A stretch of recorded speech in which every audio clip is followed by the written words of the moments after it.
Hola a todas, bienvenidas a esta clase sobre Jürgen Habermas. Como se puede ver, la estoy grabando desde mi casa por la razón de que las alumnas en clase preferían exponer sus trabajos prácticos en vez de dividir, como solemos hacer, la clase práctica en una parte teórica de exposición mía y una parte práctica de exposición de sus trabajos. Dado que los trabajos eran sobre un tema muy candente, sobre el cual querían debatir, el de la eugenesia, pues preferí reservar la exposición teórica para exclusivamente YouTube. Jürgen Habermas es miembro de la Escuela de Frankfurt de la segunda generación. La primera generación, recordamos, de la Escuela de Frankfurt está compuesta por Max Horkheimer, el fundador del Instituto de Investigación Social en Frankfurt, Theodor Adorno, el principal filósofo, coautor con Horkheimer de la famosa célebre Dialéctica de la Ilustración, autor a su vez de una dialéctica negativa y de una teoría estética que es seguramente la más influyente del pensamiento del, así llamamos, pre-postmarxismo o marxismo cultural, y Marcuse, el gran agitador, con la figura de Walter Benjamin como una especie de figura más o menos heterodoxa, marginal dentro de esta escuela. La segunda generación está principalmente articulada en torno a Habermas a partir de los años 60-70, con figuras periféricas como el caso de Apple, Carl Otto Apple, con quien Habermas va a desarrollar toda una ética o una moral, mejor dicho, de la acción comunicativa. En cuanto a la tercera generación, está principalmente su principal epítome es Axel Honneth, autor de una célebre teoría del reconocimiento que confrontó con Nancy Fraser en unos diálogos que se publicaron en la New Left Review. Recomiendo mucho leer ese tipo de textos. Habermas es un intelectual de izquierdas, pero sobre todo representa muy bien la evolución de una cierta intelectualidad socialdemócrata desde un compromiso con el estado de bienestar a escala nacional a un compromiso con ciertas instituciones transnacionales, como es el caso de la Unión Europea, que al mismo tiempo que mantienen o preservan cierto componente liberal en protección de derechos de minorías, etcétera, pues imponen una restricción bastante fuerte a la soberanía y la democracia local, nacional, de toda la vida. En ese sentido, Habermas es la versión más refinada de este proceso que muchos entienden como una derechización, pero que no tiene por qué ser leído en esos términos.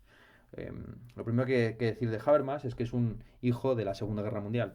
Se destapó hace poco que Habermas fue alistado por las juventudes hitlerianas cuando era un adolescente para defender lo poco que quedaba del Tercer Reich ante el avance imparable del ejército rojo soviético. Bueno, lo que está claro es que Habermas, una vez terminada la Segunda Guerra Mundial, se definió claramente por oposición a las concepciones nacionalistas, étnicas o reaccionarias de Alemania. Es decir, para Habermas, toda la trayectoria, si hay algo, digamos, invariante a lo largo de toda la trayectoria filosófica de Habermas, es ese compromiso con Occidente, entendiendo por Occidente principalmente, pues, Estados Unidos.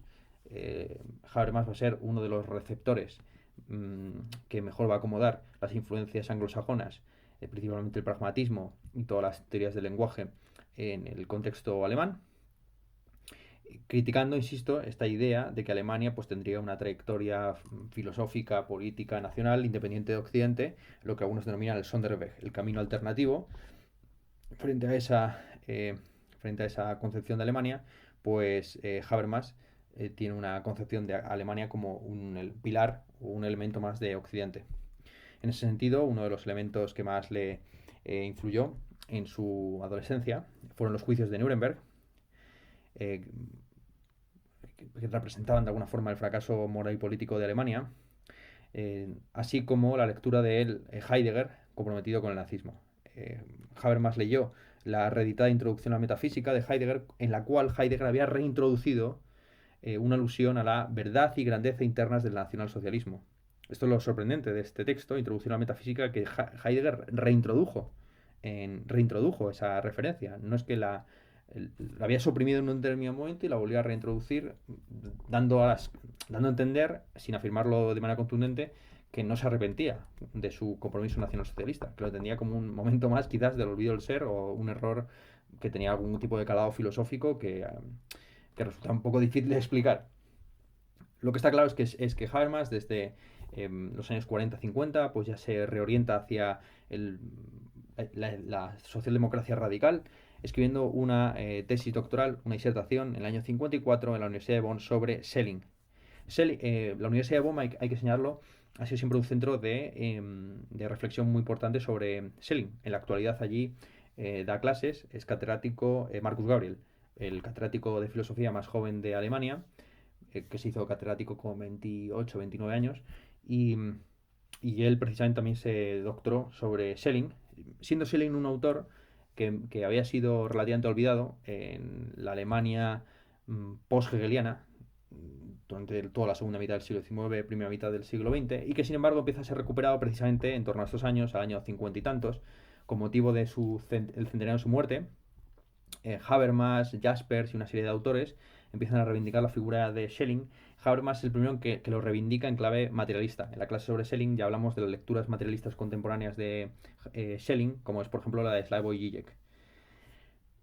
Sin embargo, Habermas, digamos que no alcanza un gran prestigio filosófico con este trabajo y pasa aproximadamente 8 años, hasta el año 62, pues trabajando con un perfil más de publicista, lo que se conoce en Alemania como publicista, que de filósofo. Es decir, colaborando con medios de comunicación, haciendo intervenciones periodísticas sobre fenómenos de actualidad.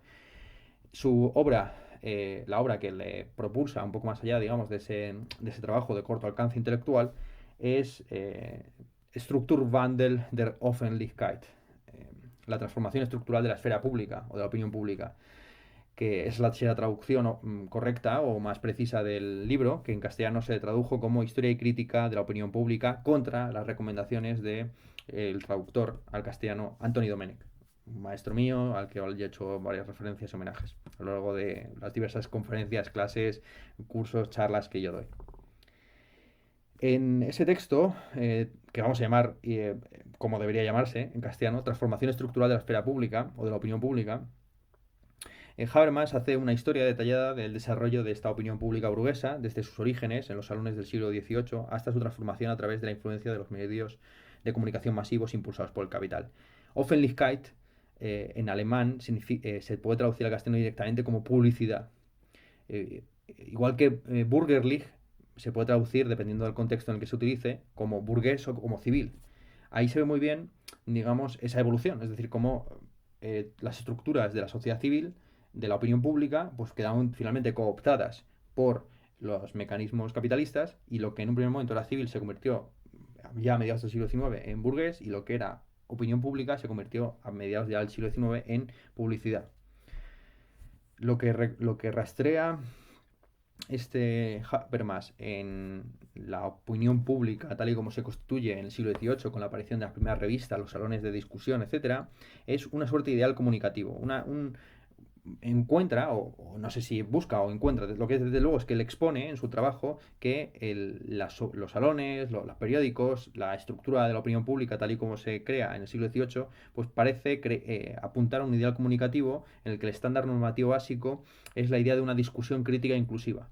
Este es un elemento central de su teoría moral y política posterior, pues la idea de una discusión en la que no hay presiones sociales y económicas y en la cual los interlocutores se tratan entre sí como iguales en un intento cooperativo por llegar a un entendimiento sobre asuntos de interés común.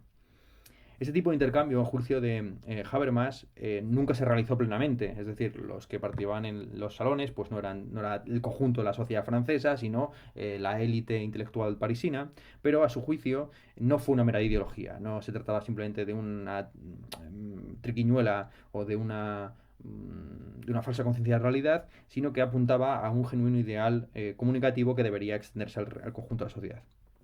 Sin embargo, a medida que esas pequeñas sociedades de discusión, los periódicos, los salones, se fueron ampliando y masificando, se convirtieron claramente en mercancías asimiladas a la economía de consumo de los medios masivos. Es decir, en el presente, por decirlo brevemente, las ideas son también una mercancía. Y la opinión pública está completamente atravesada por unos intereses económicos y sociales en los que se replican o se reintroducen esas presiones sociales y económicas que se debían haber puesto entre paréntesis o que por lo menos se pretendían haber puesto entre paréntesis en los salones y en los periódicos originales, en la opinión pública burguesa, civil, original del siglo XVIII.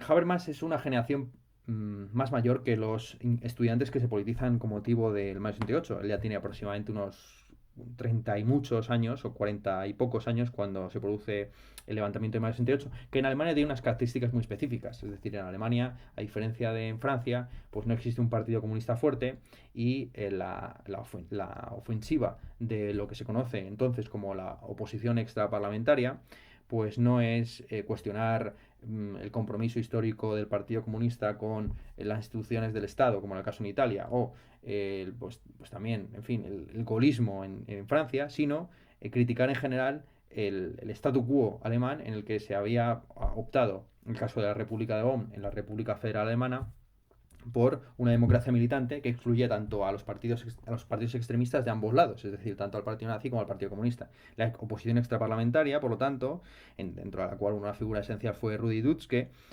pues pretendía hacer un largo camino a través de las instituciones y también por fuera de las instituciones, criticando, pues por ejemplo, el monopolio de los medios de comunicación por Springer, por el gran conglomerado mediático Springer, entre otras muchas cosas. En mayo 68 también es una fecha crucial en lo que es el paso de la primera generación a la segunda generación de la Escuela de Frankfurt. El Instituto de Investigación Social es tomado por un discípulo de Adorno, que morirá 2 años más tarde en un accidente de coche. Hans Jürgen Krahl toma el Instituto de Investigación Social y pretende convertir ese espacio pues, en un lugar de deliberación, en el que haya asambleas y se ponga al servicio la teoría crítica a la revolución o a por lo menos la revuelta estudiantil. Frente a ese enfoque práctico y del paso a la acción, pues Habermas lo que hace directamente es llamar a la policía para que desalojen a los ocupas que habían tomado su Instituto de Investigación Social. Esto le genera pues una gran polémica por correspondencia con Marcuse, que estaba más próximo, digamos, a este tipo de movimientos estudiantiles y desafecta o aleja a Adorno del movimiento estudiantil, produciéndose unos meses más tarde el famoso atentado a los pechos, o el Busen-Attentat, o el atentado a las tetas, podríamos traducir literalmente. Un performance que le hicieron a Adorno en su última clase, murió apenas un mes después, en el que dos estalinistas se levantaron del aula, estando Adorno dando clase, escribieron en la pizarra Teddy Beer, Teodoro, se puede abreviar en alemán en Teddy Beer Adorno, lacayo del capitalismo, y junto con esos dos estalinistas, pues levantaron dos señoras que, valga redundancia, se levantaron a su vez las camisetas mostrándole las tetas. Bien, Adorno pues se fue muy azorado de aquella clase y esa fue una de las últimas clases que pronunció en la universidad antes de fallecer por un ataque cardíaco, si no recuerdo mal, mientras estaba escalando un monte, una montaña. Así como digo, la relación de la Escuela de Frankfurt con el mayo 68 alemán pues fue bastante ambigua. Por un lado tenemos figuras como Hans-Jürgen Krahl, que estaban claramente metidos en el asunto, y por otro lado vemos a figuras como Adorno, que era claramente ya pues, un hombre viejo y nostálgico de la Viena, de la secesión, en fin, que no cuadraba nada dentro del movimiento hippie ni nada por el estilo, y una figura intermedia, como en el caso de Habermas, que si bien es cierto que consideraba que el movimiento estudiantil tenía ciertas legitimidades, y que sus demandas, bien articuladas filosóficamente, podrían tener sentido, pues no obstante criticaba mucho lo que él denominaba el fascismo de izquierdas, que conducirá, 10 años después, pues a una escalada de terrorismo en Alemania, que está muy bien descrita en la película, en el documental de Rainer Werner Fassbinder, Alemania en otoño, con la facción del Ejército Rojo, bien, todos los escándalos que se produjeron en Alemania y atentados en los años 70, como una continuación del largo recorrido del 68 alemán. Bien, las dos obras, vamos a hablar más adelante de la obra principal que Habermas publica en el entorno de mayo 68, Conocimiento e Interés. Vamos a hablar ahora de dos obras menores, Hacia una sociedad racional y Teoría y Praxis. El segundo libro es básicamente unas reflexiones sobre la historia de la filosofía, mientras que el primero consiste en el intento de aplicar una teoría emergente de la racionalidad al análisis crítico de la sociedad contemporánea. En esta primera obra, Hacia una sociedad racional, Habermas reconoce pues, la legitimidad del movimiento estudiantil, el movimiento de protesta estudiantil, con su objetivo institucional de modificar las estructuras autoritarias y tecnocráticas con el dominio tan fuerte que tenían sobre la educación superior y la política. Aunque simpatizaba con la demanda de los estudiantes de una mayor participación democrática, criticaba a su vez Habermas los aspectos militantes que calificó de autoilusorios y perniciosos. y de ahí esa expresión, fascismo de izquierdas, que él no sé si acuñó, pero desde luego popularizó muchísimo en Alemania por aquel entonces para referirse pues a la gente tipo Rudi Dutschke a los que no les temblaba el pulso, invitando al atentado terrorista contra determinadas figuras del establishment alemán. Bien, lo interesante de teoría y praxis es que en ese libro se distingue claramente entre dos modos de acción que luego van a ser teorizados con mayor refinura por obras posteriores de Habermas. El trabajo, por un lado, y la interacción. El trabajo incluye todos los modos de acción basados en la elección racional de medios para fines, lo que denominaba Horkheimer la racionalidad instrumental. O sea, formas de acción estratégica o instrumental que tienen como objetivo simplemente pues maximizar o hacer más eficiente y eficaz la asignación de recursos o de medios para alcanzar determinados fines. Frente a esa acción, insisto, estratégica, instrumental, esa forma de trabajo, la interacción consiste en formas de acción comunicativa en la que los actores coordinan sus comportamientos sobre la base de normas consensuales. Aquí se ve cómo Habermas recupera su análisis de la opinión pública y de la importancia pues, del consenso y de la comunicación. Esto también de alguna forma no es sino una reformulación de la distinción aristotélica entre la tecne y la praxis. Eh, en ese libro, Teoría y Praxis, Habermas critica el componente ideológico que hay en el culto cientificista y tecnocrático a la ciencia y la tecnología, que pretende reducir cuestiones prácticas irresolubles en las que se tiene que llegar a consensos o acuerdos, pero en las que siempre está abierto el debate sobre la nueva vida, sobre la buena vida, a problemas puramente técnicos, que pueden ser resueltos por expertos o por élites, eliminando la necesidad de la discusión pública y de la democracia de los valores, despolitizando así la población. ¿Bien? Es un tema sobre el que va a regresar una y otra vez Habermas. Frente a otros autores de la Escuela de Frankfurt que denunciaban la racionalidad instrumental pues como pura ideología o como la fuente de todo mal, es el caso por ejemplo de Horkheimer o de Marcuse, para Habermas el trabajo o la racionalidad instrumental estratégica es algo elemental y es un legítimo interés del ser humano, es decir, el ser humano quiere tener un control técnico sobre la naturaleza. Pero ahora bien, pretende aplicar esos métodos de control y de dominio sobre la sociedad humana, pues no deja de ser una forma de dominación, cuando no, pues una mera ideología, una pantalla para enmascarar el hecho de que una determinada élite pues está tomando las decisiones conforme a sus valores en nombre de la mayoría. Como digo, para Habermas, el interés técnico no requiere de la dominación social y no es meramente una herramienta al servicio del status quo, sino también un interés genuinamente universal de la especie humana. Esto está mejor articulado en su obra maestra, publicada en el 68, digo, este primer periodo, el 68 como conocimiento e interés, el que busca, básicamente, crear un marco sistemático para una teoría social crítica interdisciplinar. Por teoría social crítica, Habermas entendía una forma distinta de conocimiento, distinta por un lado de la filosofía positivista de la ciencia y de la hermenéutica historicista acerca de las ciencias sociales, humanas o del espíritu. Para, para construir este tipo de teoría social crítica se necesita, según Habermas, una teoría de los intereses constitutivos del conocimiento, que están ligados tanto a la historia natural de la especie humana como a los imperativos de la forma sociocultural de la vida en la que se desenvuelven los seres humanos. A juicio de Habermas hay tres intereses: el técnico, el interés de autocomprensión y el interés de autorreflexión. El interés técnico es el interés, como ya hemos visto, que está vinculado con el control y el dominio, la proyección del entorno natural. Este interés se articula, nosológicamente, en las ciencias empírico-analíticas.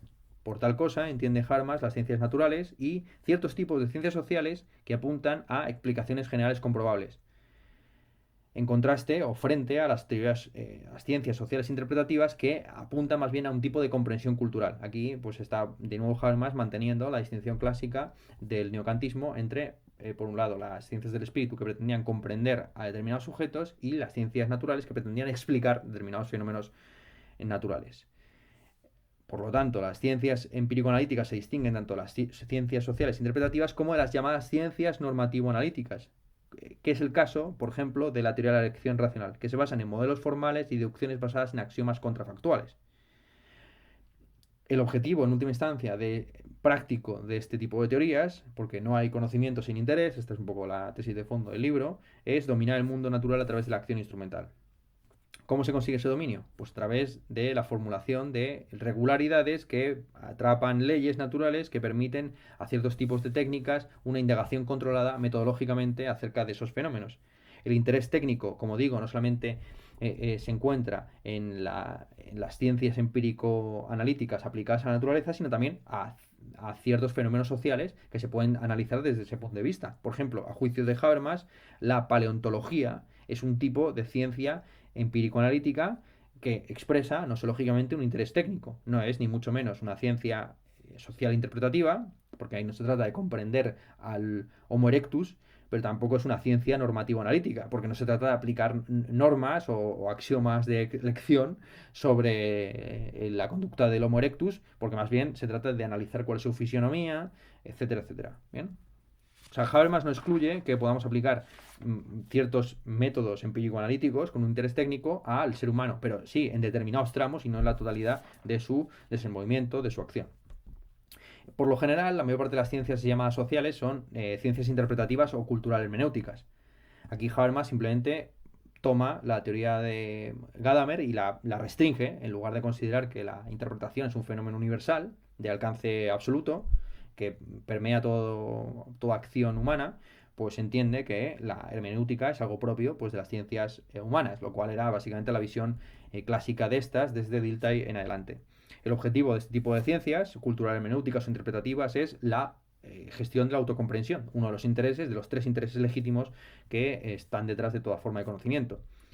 Estas ciencias presuponen y articulan, a juicio de Habermas, modos de comprensión de la acción interpersonal, operando siempre dentro de formas socioculturales de vida con una gramática lingüística común.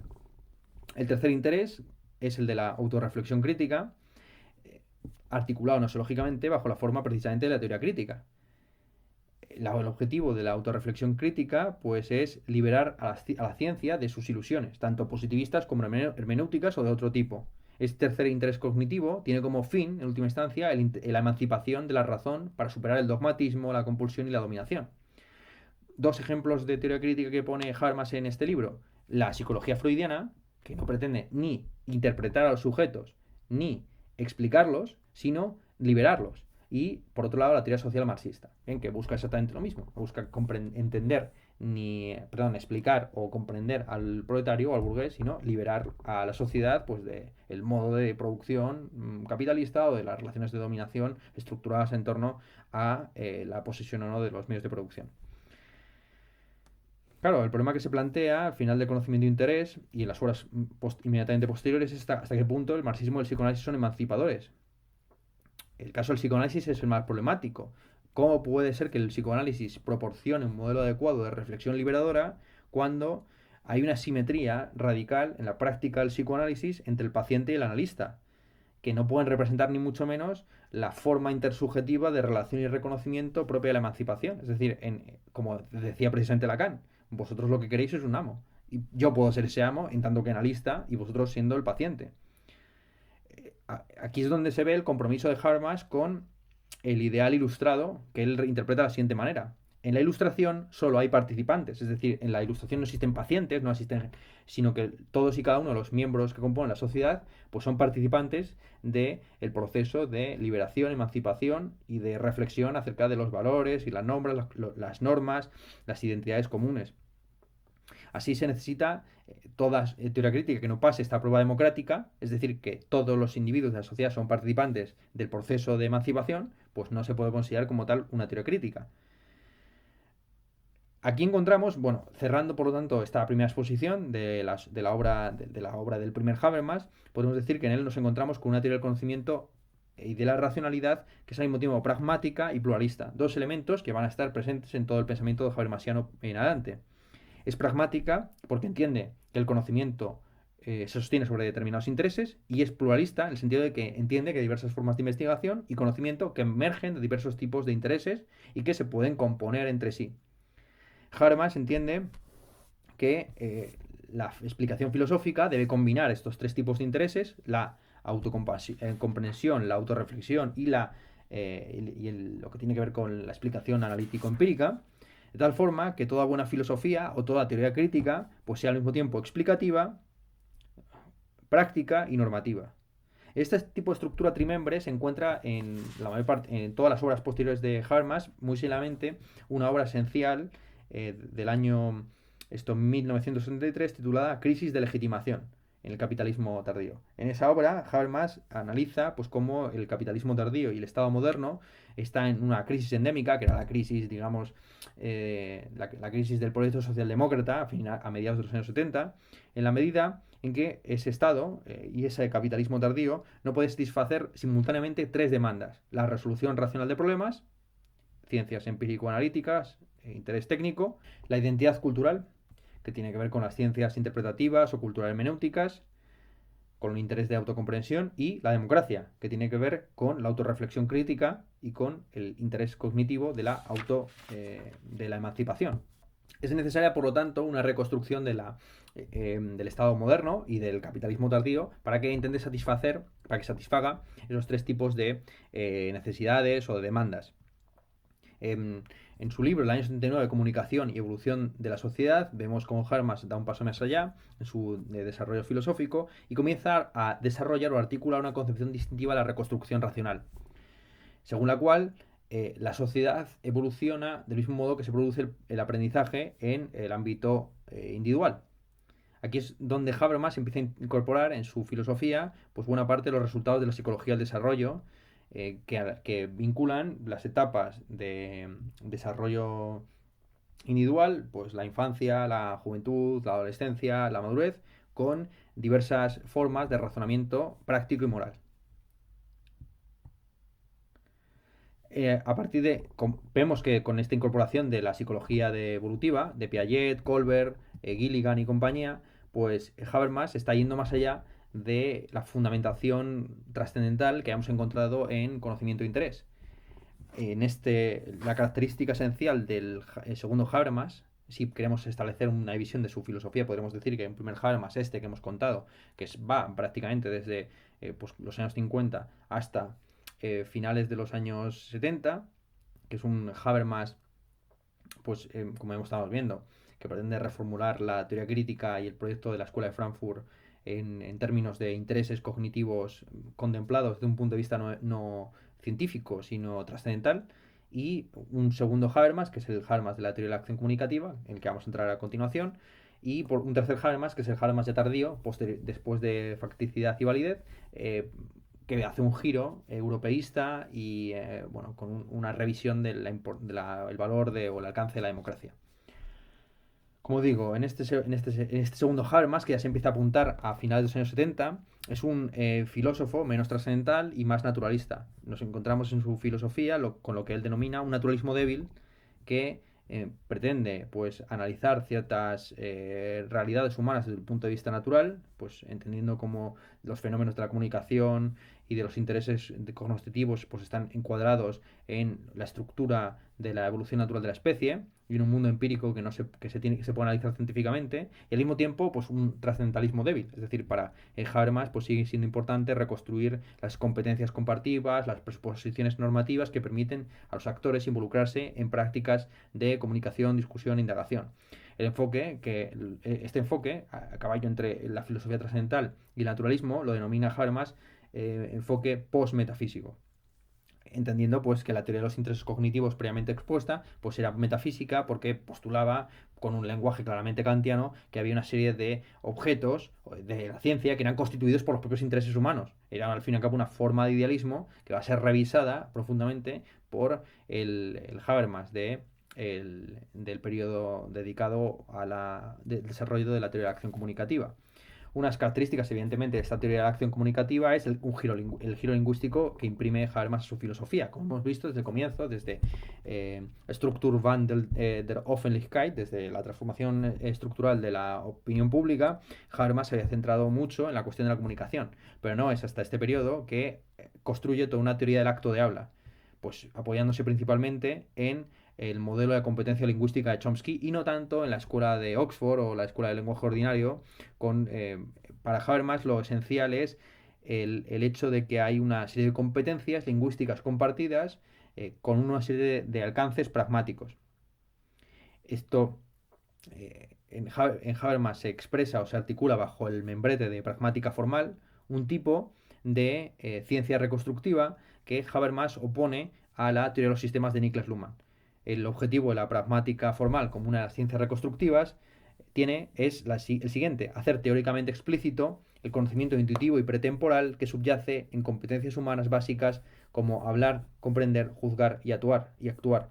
A diferencia del análisis trascendental de Kant de las condiciones de la racionalidad, las ciencias reconstructivas, como esta, la de la pragmática formal, pues entienden que el conocimiento no es necesario sino hipotético, no es a priori sino empírico, no es cierto sino falible. Bien, esto es lo esencial, digamos, de el abandono del enfoque trascendental kantiano y la aproximación a un naturalismo débil en el que el conocimiento no se da por absolutamente indubitable y necesario, sino y a priori, sino hipotético, empírico y falible. Bien, entonces entramos directamente en la teoría de la acción comunicativa. La teoría de la acción comunicativa se presenta como una alternativa a las teorías macrosociológicas e historiográficas propias de la teoría crítica tradicional, tales como el marxismo, es decir, el materialismo histórico. Estas teorías macrosociológicas e historiográficas entienden que la base explicativa más apropiada para la ciencia social crítica pues es el análisis de los fenómenos de longue durée en la sociedad y la economía. Sin embargo, dice Habermas, tales teorías tienen un inconveniente para el proyecto crítico. Para empezar, que quien mucho abarca, poco aprieta. Es decir, que la amplitud de este tipo de teorías macrosociológicas impide que puedan entrar en ciertos detalles microsociológicos o microhistoriográficos. Aquí Habermas simplemente está resumiendo el famoso debate acerca de la ausencia de microfundamentos en la economía y en la política marxista. Es decir, que el marxismo no tiene una teoría del sujeto, el marxismo no tiene una teoría de la acción racional, salvo la que hereda de la economía clásica, y una serie de déficits que le llevan a pensar a Habermas que es mejor abandonar prácticamente la teoría marxista junto con el psicoanálisis y construir sobre la base, por ejemplo, la psicología evolutiva y de la teoría de la acción, de la teoría de los actos de habla, de la pragmática formal, pues un tipo distinto de teoría crítica. Así pues, la teoría crítica de Habermas, articulada como teoría de acción comunicativa, se va a sostener principalmente sobre la psicología evolutiva y sobre la pragmática formal. La crítica que va a hacer de las sociedades modernas se va a centrar en la explicación de la relación entre dos términos importantes. Por un lado, Habermas va a articular una microteoría de la racionalidad basada en la coordinación comunicativa y por otro lado una macroteoría de la integración sistémica, de cómo las sociedades modernas se van integrando sistemáticamente a través de mecanismos tales como la burocracia y el mercado. Bien, micro fundamento el de la acción comunicativa o coordinación comunicativa y macro teoría o macro la de la integración sistemática. Y vamos a ver cómo que entiende Habermas por acción comunicativa y por sistema. Otro de los defectos de las teorías críticas integrales que pretenden criticar la totalidad de la sociedad proponiendo un modelo una alternativa social radicalmente distinta a la que ya existe, son dos. Por un lado, todas estas teorías críticas integrales, como la marxista, por un lado creen que existe un modo privilegiado de explicación crítica, pues el que ofrece, por ejemplo, la economía política, desprestigiando otro tipo de explicaciones de la sociedad, y que hay un objetivo privilegiado de la historia, la emancipación de la clase trabajadora, la realización de la libertad, según Hegel, lo que sea. El problema de presuponer que hay un modo privilegiado de explicación, que hay un objetivo también privilegiado en el desarrollo histórico, es que la corrección o inexactitud de estas teorías críticas no depende, en principio, según ellas, de la aceptación o el rechazo que generan por parte de sus destinatarios. Es decir, el marxismo en principio se considera correcto por mucho que los proletarios no lo quieran asumir, por mucho que los proletarios voten a partidos de derecha o pasen de la teoría de la explotación. A juicio de estas teorías críticas, macrosociológicas y macrohistoriográficas, por lo tanto, lo que hace verdadera o falsa a esa teoría crítica es si se adecua a las necesidades o mecanismos históricos objetivos. De tal forma que la finalidad del político pues es simplemente ayudar a que se produzcan fenómenos que tarde o temprano se van a producir. El crítico social, por lo tanto, se presenta como una figura por encima de la masa, aun por mucho que la considere el sujeto histórico privilegiado. Es decir, inevitablemente el marxismo o el psicoanálisis pues genera fenómenos de elitismo intelectual en el que hay una casta, pero que no, esto no está en Habermas, esto lo estoy poniendo yo en mi cosecha, una casta que pues sabe mejor cuál va a ser el desarrollo histórico, sociológico y va a imponer su voluntad y su criterio sobre el conjunto de sus receptores. Frente a esta visión que presupone, insisto, que existe un modo privilegiado de hablar y de explicar la realidad y un objetivo privilegiado en términos históricos, Habermas lo que privilegia es un modo pluralista de indagación crítica, que sugiere una norma distinta de corrección. Es decir, la corrección de la teoría crítica no consiste en ser adecuada o precisa a la hora de escribir largas tendencias históricas y sociológicas, sino ver cuáles, si los receptores la aceptan o no. Es decir, si las personas que participan en la práctica verifican crítica y prácticamente el proceso de indagación en sí. Así Habermas afirma que puede haber varias teorías y métodos, cada uno con su relativa legitimidad, que no existe un modo privilegiado de explicar la realidad ni tampoco un objetivo privilegiado social. Acepta de esta forma un pluralismo metodológico y una finalidad participativa. Lo que hace legítima la teoría crítica no es que describa la realidad, sino que sea aceptada y verificada por la práctica participativa de los receptores de la misma. La, Así Habermas, digamos, aquí vemos de nuevo en ejercicio pues su naturalismo débil y su trascendentalismo débil. La teoría de la explicación social acepta que Habermas asume como propia, la teoría de acción comunicativa abandona o elude el llamado aparato de las teorías generales. Es un enfoque sociocientífico que pone en juego diversas metodologías y diversas teorías. Nos encontramos ante una definición de la racionalidad que es epistémica, práctica e intersubjetiva. La racionalidad para Habermas no consiste tanto en la posesión de un conocimiento particular, pues por ejemplo la teoría del valor-trabajo, sino en cómo los sujetos que hablan y actúan adquieren y usan el conocimiento. Lo importante es más el procedimiento que el producto de esa práctica científica, o en este caso teórica, teórico-crítica. Una de las características del enfoque de Habermasiano es su pragmatismo. Lo central del lenguaje es el carácter performativo del mismo. Los fenómenos paralingüísticos que produce dentro de la comunidad de los hablantes competentes. La reconstrucción que Habermas intenta articular de las invariantes de la comunicación es la llamada pragmática formal. La forma fundamental de coordinación a través del lenguaje, según Habermas, requiere que los oradores adopten una postura práctica orientada a alcanzar la comprensión, lo que él considera un telos inherente al habla. Es algo, una finalidad inherente al habla, el buscar la comprensión. En la acción comunicativa, o lo que Habermas más adelante denominará acción comunicativa fuerte, los oradores coordinan, o los hablantes coordinan su acción sobre la base de un entendimiento compartido de los objetivos que son intrínsecamente razonables o merecen la pena. En ese sentido se diferencia la acción estratégica, que tiene éxito en la medida en que los actores logran sus metas individuales o colectivas.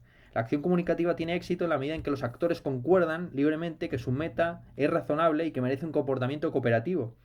La acción comunicativa, por lo tanto, es una forma inherentemente consensual de acción o de coordinación social en la que los actores movilizan el potencial de la racionalidad dado en el lenguaje ordinario. Para Habermas, dado su pragmatismo, el significado de una expresión se basa en las condiciones de aceptabilidad del mismo, en qué contextos esas expresiones, esos pronunciamientos, esos argumentos van a ser aceptados por el público al que están dirigidos, por el receptor de ese mensaje.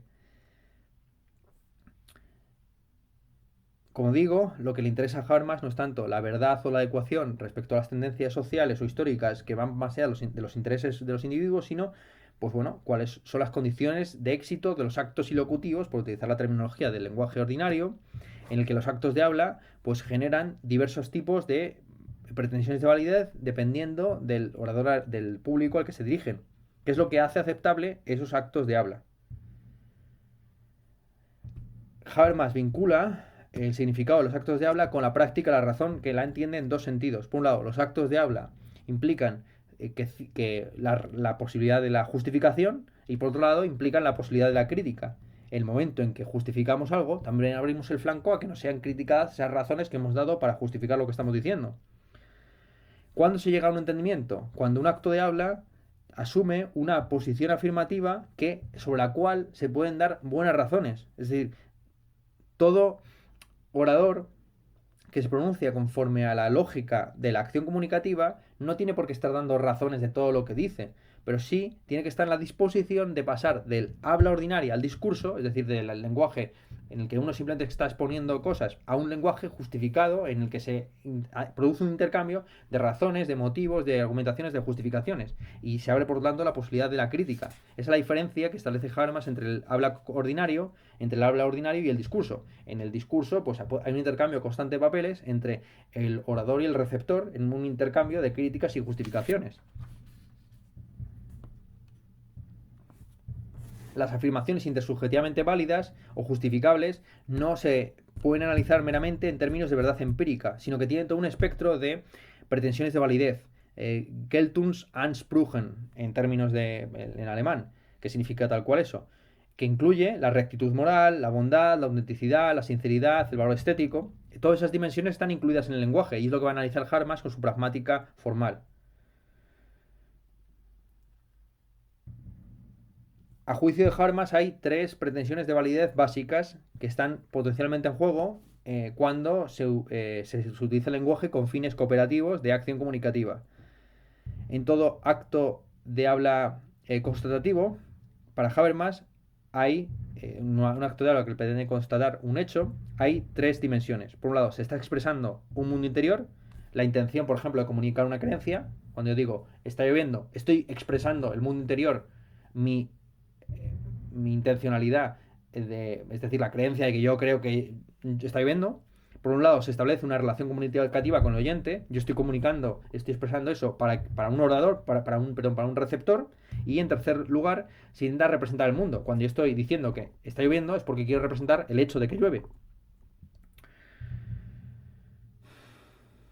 Nos encontramos, por lo tanto, con tres pretensiones de validez asociadas a esas tres elementos presentes en todo acto de habla constatativo. Por un lado, la expresión del mundo interior debe ser sincera, no engañosa. Por otro lado, la relación comunicativa establecida con el oyente debe ser socialmente apropiada o correcta, es decir, pues no debe involucrar una cierta cortesía, un cierto respeto, para que sea válida, para que tenga una cierta validez intersubjetiva.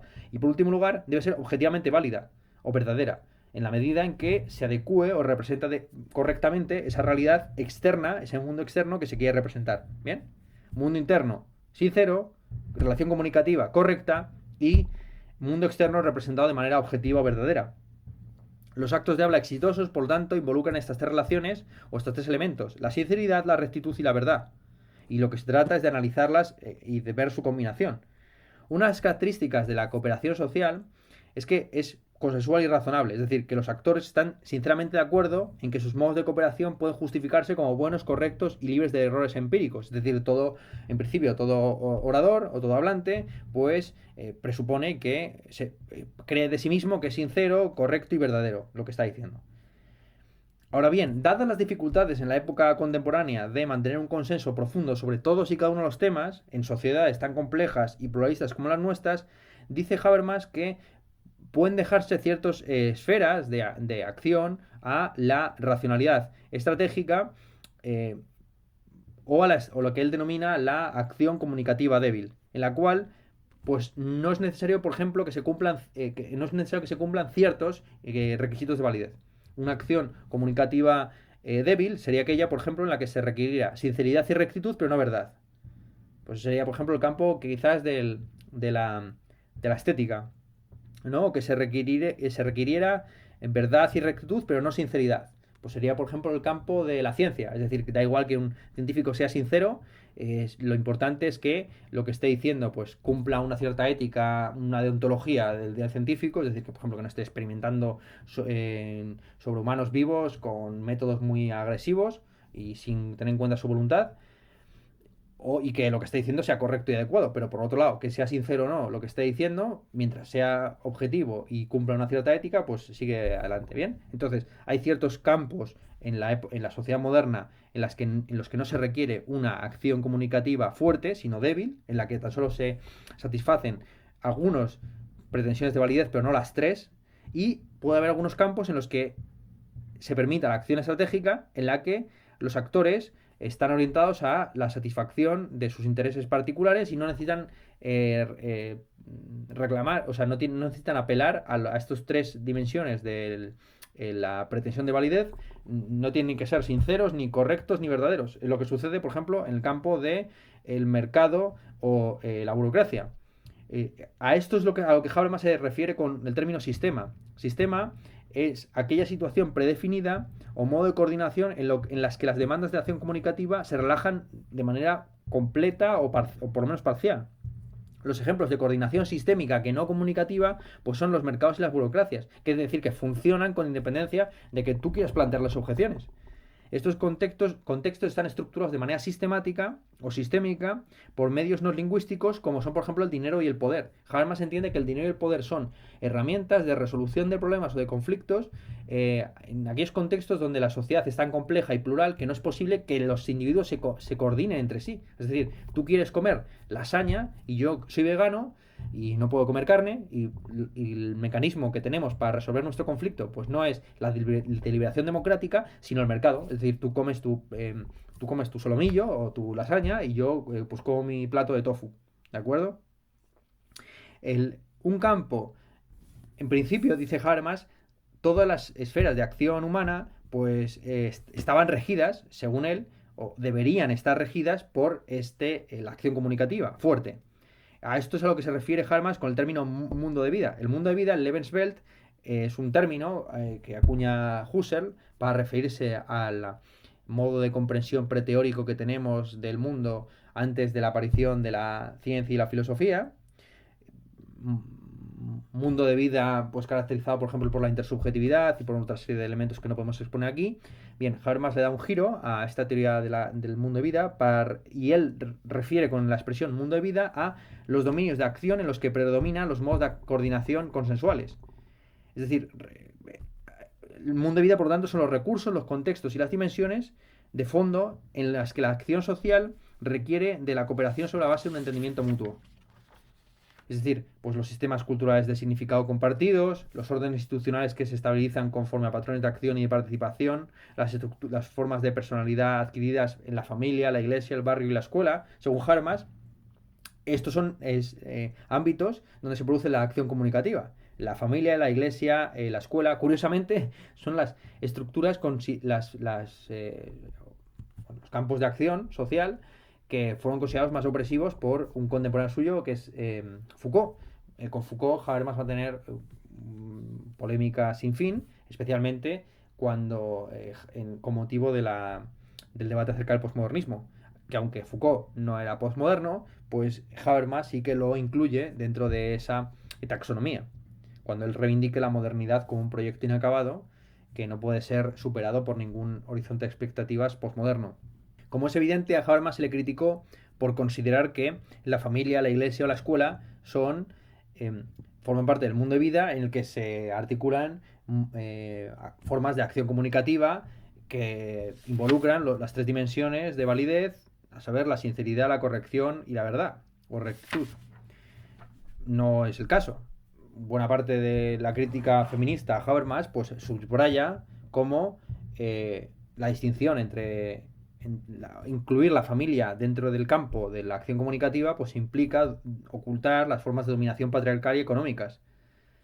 Aunque en algún sentido Habermas estaba queriendo decir también que lo personal es político. Es decir, que aunque parezca que la política, entendida como el intercambio de argumentos sobre lo razonable, lo sincero, lo verdadero, etcétera, pues no tiene por qué entrometerse en la esfera privada, pues en principio en la familia se debería regular el comportamiento entre los familiares conforme a una acción consensuada. Es decir, que el padre pues no puede gobernar de manera despótica, sino como dice Aristóteles para referirse a la relación entre el marido y la mujer, de manera republicana. La objeción teórica de fondo, que se articula contra esta teoría de la acción comunicativa, es que Habermas no tiene en cuenta la composición del lenguaje. El hecho de que con un conjunto finito de palabras se puede utilizar, se puede comprender y se pueden construir un número en principio indefinido de enunciados. Habermas no es capaz de dar cuenta de lo que Riquet denominaba la plenitud del lenguaje. Con muy pocos signos podemos construir indefinidas oraciones, frases, expresiones. El requisito de composición o de plenitud del lenguaje es importante si uno quiere explicar la competencia gramatical. Es decir, cómo los individuos pues, pueden comprender frases que no han escuchado nunca. algunas de las frases que yo he pronunciado a lo largo de esta clase seguramente han sido la primera vez que han sido escuchadas por mis espectadores, pero no por ello dejan de comprenderlas, porque no es necesario que haya una repetición de los términos o de las frases tal cual como se pronuncian, sino que con elementos finitos podemos comprender un conjunto indefinido de oraciones o de enunciados. Bien. Pero lo que le interesa a Habermas no es esta competencia gramatical, sino la competencia comunicativa. Es decir, la capacidad de los hablantes de usar oraciones gramaticalmente bien formadas en contextos sociales.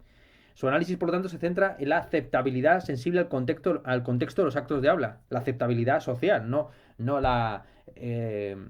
no la o sea, es decir, los elementos pragmáticos y no sintácticos del lenguaje. Las bases de validez en el orden social. ¿Cuáles son las condiciones de aceptabilidad en función de las características formales que distinguen diversas situaciones de habla? En este plano, en este punto, Habermas entra en diálogo con la hermenéutica. Él tiene una buena relación con Gadamer y va a escribir varios textos acerca de él y bueno, va a haber un intercambio bastante fructífero entre los dos filósofos, los dos filósofos más importantes seguramente después de la muerte de Adorno en Alemania. Para Habermas está de acuerdo con Gadamer en que el dominio de las ciencias sociales pues, es accesible solo a través de la interpretación. Aunque esto, insisto, no es algo propio de Gadamer, sino que ya estaba en toda la tradición hermenéutica desde Dilthey en adelante. Y añade, y esto es algo también propio de la hermenéutica, que incluso en el campo de la ciencia natural, pues la posición del científico no es puramente neutral, sino que el científico puede tomar partido. Es decir, que el científico es un participante virtual, que no solamente observa desde una posición neutral o ajena lo que sucede en el campo natural o en el campo social, sino que también puede intervenir como experto eh, tomando partido por determinadas posiciones en contra de otros. Es decir, Habermas no cree que haya una diferencia muy clara entre ciencia y filosofía. Él al final llega a conceder que es una distinción muy tenue y que de alguna forma el científico, por ejemplo el psicólogo evolutivo, en la medida en que tiene las herramientas para construir una teoría crítica de la sociedad a caballo entre la filosofía trascendental y el naturalismo, pues puede también expresar su posición filosóficamente bien articulada acerca de las pretensiones de validez que operan en el contexto social. Bien, así el científico puede intervenir en la sociedad como crítico y como intérprete de los procesos reflexivos que se dan dentro de ella. Suspender los juicios es tanto como empobrecer la interpretación o el tipo de posiciones que circulan en esa esfera. Una de las características de las sociedades modernas para Habermas es que no se presupone que las normas sociales sean válidas, sino que se requiere de una reflexión crítica acerca de ellas. No aceptamos acríticamente lo que aprueba nuestro gobierno en el Parlamento, sino que está sometido a constante revisión por los partidos de la oposición y por los medios de comunicación.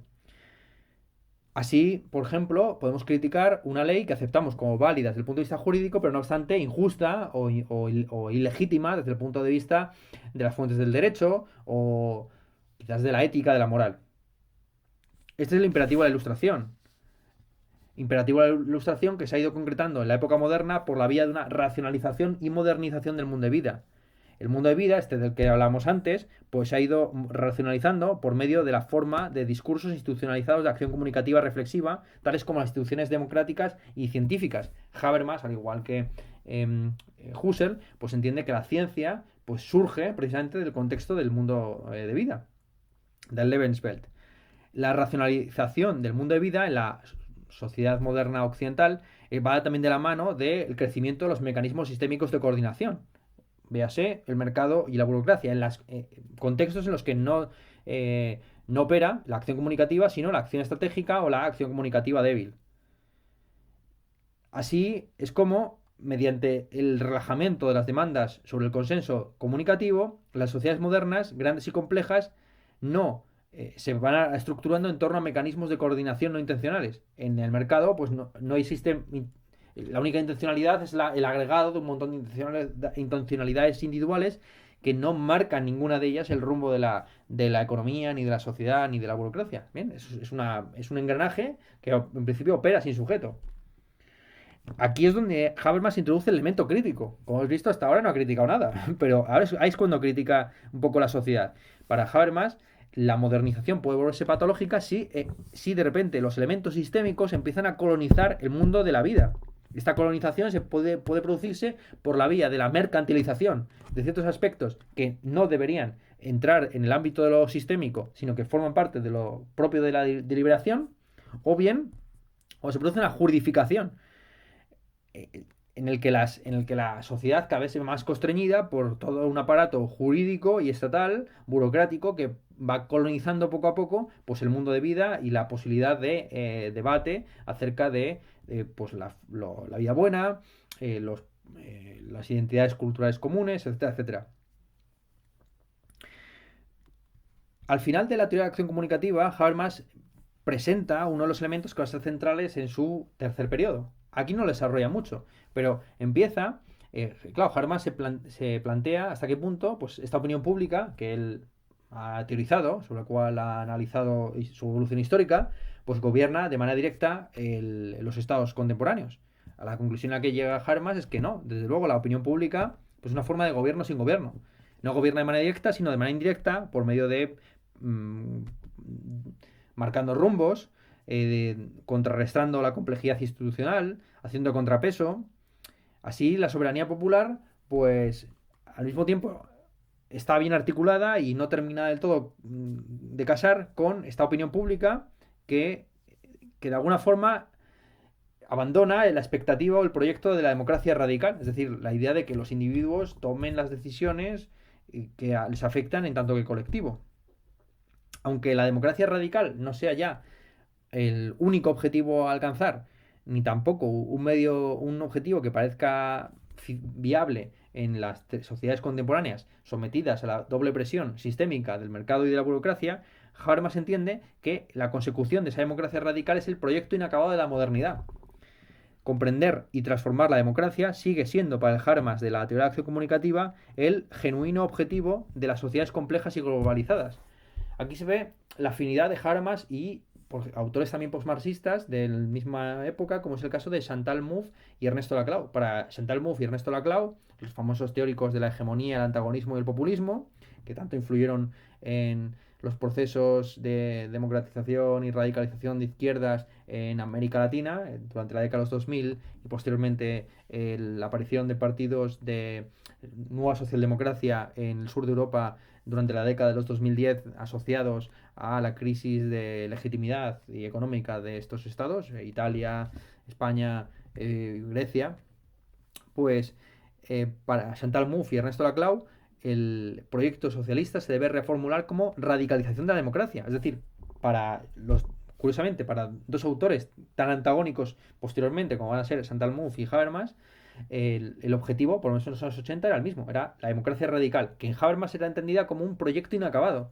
Y esta es la posición que él está asumiendo en el debate sobre el posmodernismo. Cuando Habermas habla de la modernidad, no se refiere al modernismo estético, sino al modernismo político. Es decir, para Habermas la modernidad está asociada con el proyecto de la construcción de una democracia radical que no se puede llevar a cabo por razones sistémicas de complejidad y pluralidad en las sociedades actuales, que tienen que delegar ciertos aspectos al ámbito sistémico del mercado y la burocracia, pero no obstante, no por ello debemos abandonar ese ideal, sino que debemos mantenerlo como un ideal inacabado, como un ideal inconcluso.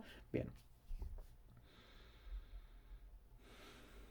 Como vemos, Habermas tiene una teoría de la argumentación o del discurso reflexiva y multidimensional. La razón, pues tiene varias dimensiones. Por un lado está la dimensión de verdad, la dimensión de rectitud y la dimensión de autenticidad. Y junto con estas tres, expuestas en la teoría de la acción comunicativa, hay una cuarta, que es la dimensión técnico-pragmática, que adecua o asigna medios para fines, que es el tipo de racionalidad que está en juego pues, en la dinámica sistémica de la burocracia y el mercado y también de la acción estratégica.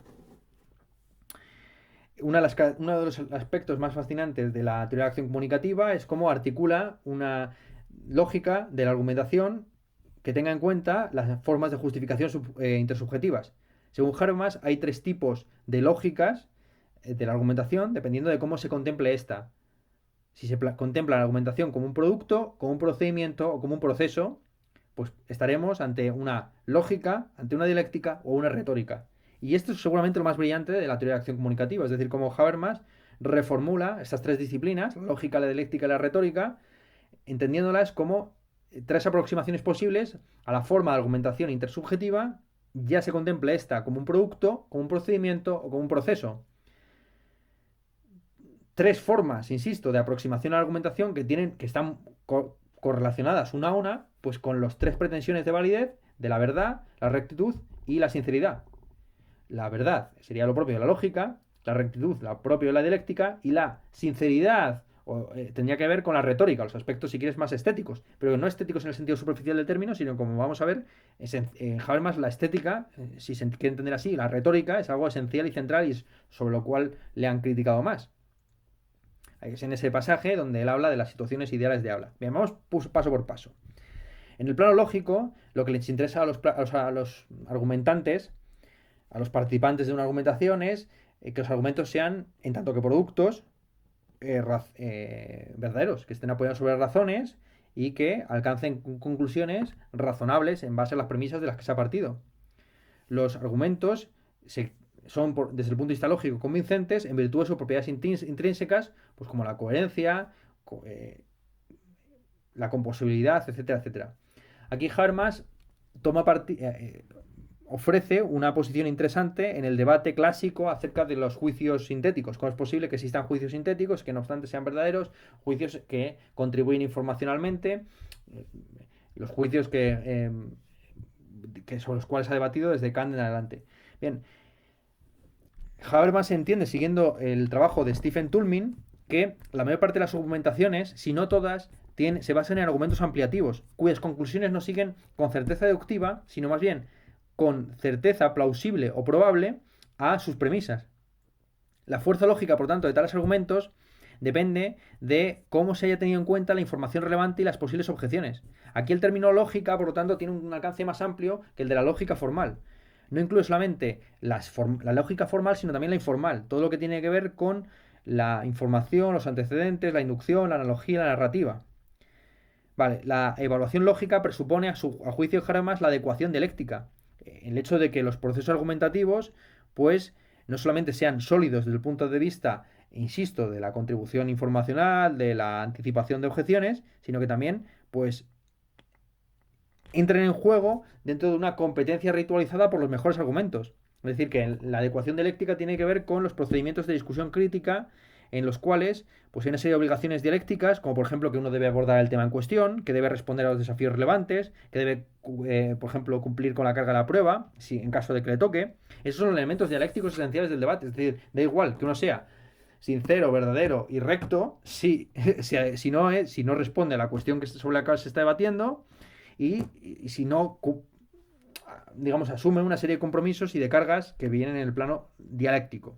El nivel retórico tiene que ver con las propiedades de la comunicación, con la situación en la que se sitúan los hablantes a la hora de intercambiar sus argumentos. Y es en este contexto en el que Habermas presenta su idea de una situación ideal de habla. Una situación ideal de habla en la que pues, los hablantes no se vieran, o los argumentantes, he dicho previamente, no sé si es una palabra que está en la RAE, los argumentantes o los hablantes se intercambien argumentos sin presiones coactivas de tipo económico o político. ¿Bien?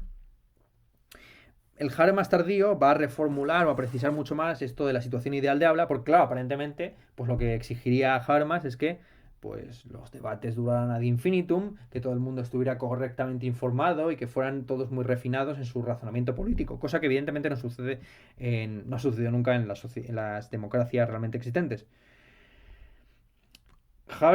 El Habermas tardío puntualiza y profundiza en la idea de situación ideal de habla, entendiendo que esta situación ideal de habla involucra una serie de presuposiciones pragmáticas que son inevitables pero contrafactuales. Es decir, que no se tienen por qué cumplir, pero se deberían cumplir y lo interesante es evaluar las prácticas de deliberación realmente existentes en base a ese ideal regulativo. Hay 4 presuposiciones básicas para que estemos ante una situación ideal de habla. En primer lugar, no se ha excluido a nadie capaz de hacer una contribución relevante. En segundo lugar, los participantes tienen la misma voz. En tercer lugar, tienen libertad interna para expresar su opinión honestamente, sin engaño ni autoengaño. Y en cuarto lugar, no hay fuentes de coerción incorporadas en el proceso y los procedimientos del discurso. Bien, lo que hemos dicho previamente. Aquí Habermas está intentando articular lo que él consideraba como algo más que una ideología en su obra inicial, su tesis de habilitación, Strukturwandel der Öffentlichkeit, la transformación estructural de la opinión pública. ¿Cuál es la relación que existe entre lo fáctico y lo contrafáctico? Las condiciones, las cuatro condiciones de las situaciones ideales de habla son contrafactuales en el sentido de que los discursos reales por rara vez eh, se adecuan a esos criterios y nunca puede certificarse empíricamente, científicamente, que haya condiciones tales como la inclusión plena, la no coerción y la igualdad. Prácticamente en ningún caso se dan esos factores. Lo importante es que esas presuposiciones idealizadoras tengan un efecto operativo en el discurso real, que podamos considerar los resultados, tanto consensuales como no consensuales, como razonables solo si nuestro escrutinio del proceso revela que hay exclusiones obvias, que están suprimiendo argumentos, que hay manipulación, etcétera, etcétera. Es decir, estos criterios no se deben tomar como un objetivo positivo a ser alcanzado, sino más bien como un ideal regulativo sobre el cual se puede evaluar los procesos de exclusión, de supresión, de manipulación, de censura. ¿Bien? Lo que le interesa a Habermas no es tanto los aspectos positivos como los negativos. ¿Bien? Algunos han interpretado que aquí Habermas está diciendo que la democracia, en tanto que consiste en debate, pues está abierto a todo tipo de debates y que todo se podría discutir. Pero esto no es cierto. Para Habermas hay ciertos aspectos del discurso que no se someten a discusión. Ciertas dimensiones de la pretensión de validez que no entran dentro del juego del intercambio de argumentos o de motivos o de razones. Por ejemplo, la pretensión de validez asociada a la sinceridad no requiere en principio de justificación. Sobre la subjetividad interior, el hablante en principio tiene una autoridad epistémica superior a terceros. Sobre los sentimientos y el estado de ánimo, los deseos, las creencias y cosas así, el hablante tiene en principio pues una autoridad que no está sometida a ese tipo de evaluación racional argumentativa. Lo que no quita que sí que se puedan evaluar, pero no desde el punto de vista de la fundamentación, sino desde el punto de vista de la coherencia. Cuando alguien dice que a él le gusta un cuadro o que él ama a una persona, pues esa expresión del mundo interior, del deseo o del gusto, no se puede evaluar conforme a argumentos objetivos, pero sí que se puede establecer una comparación entre lo que uno dice y lo que uno hace. Aquí, por lo tanto, lo que se tiene que evaluar es la coherencia o la hipocresía del sujeto o del hablante. El ejemplo que podríamos poner pues es un ejemplo muy local de Madrid, pero me van a perdonar ustedes que ponga este ejemplo. Un miembro de la Asamblea de la Comunidad de Madrid, Ramón Espinar, portavoz o diputado por Podemos, pues se manifestó en las redes sociales a favor de una huelga de los trabajadores de Coca-Cola, pues declarándose muy comprometido por la causa, y unos días después se le encontró que bebiendo dos Coca-Colas en la cafetería del Congreso, cuando había llamado unos días antes a que se hiciera una huelga de consumo de los productos de Coca-Cola hasta que se llegara a un acuerdo con los sindicalistas. Bien, aquí esta hipocresía o esta incoherencia de Ramón Espinar no mina los aspectos que tienen que ver con la rectitud o con la verdad de su discurso. Lo que mina es la sinceridad del mismo. ¿Bien? ¿Cuáles son los aspectos, según Habermas, en común entre el discurso moral y el discurso teórico? En ambos casos hay una referencia a universal. Es decir, por un lado, el discurso moral se basa en las interpretaciones de la necesidad moral, mientras que el discurso empírico-teórico se basa en las inducciones empíricas. Pero en ambos casos, las razones relevantes deberían en principio ser aceptables para cualquier agente razonable. Es decir, tanto la moral como la teoría, la ciencia, tienen pretensiones de universalidad. Frente a la ética, que vamos a ver más adelante cómo Habermas la entiende en un sentido muy restringido y particular del término. Esta presuposición de consenso a nivel de proceso se basa en la idea del mundo objetivo.